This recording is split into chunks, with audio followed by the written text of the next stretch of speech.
Hi hello दोस्तों, नमस्कार। आप सब कैसे हैं? आप सब अच्छे होंगे। आप लोग के साथ एक भजन सुनाने जा रही हूँ। अच्छा लगेगा तो सब्सक्राइब कीजिएगा, कमेंट में बताइएगा ज़रूर। आए दोनों बालक सखी लेने गवाना, आए दोनों बालक सखी लेने गवाना। हंसी हंसी कहेली सीता के सखिया रामा, हंसी हंसी कहेली सीता के सखिया रामा।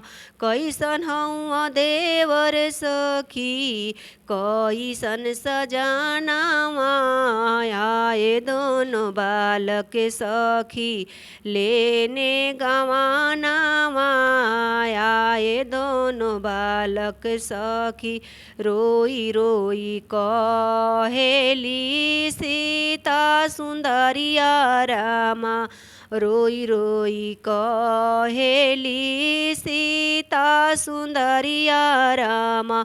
गोरे हौए देवर सखी सावर सजनावा, आए दोनों बालक सखी लेने गवानावा, आए दोनों बालक सखी।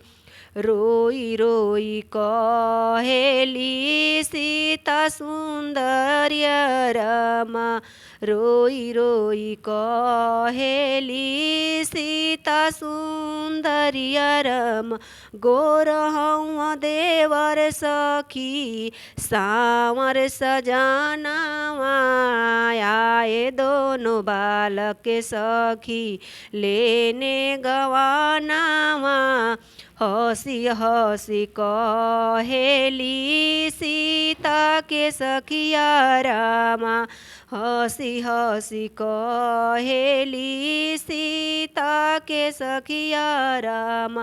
अब के गईल का सखी कब होई मिलानावा, आए दोनों बालक सखी लेने गवानावा, आए दोनों बालक सखी।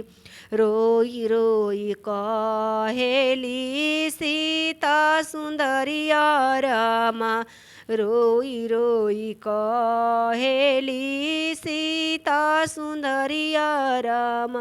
अब के गईल का सखी कठिन मिलानावा, आए दोनों बालक सखी लेने गवानावा, आए दोनों बालक सखी।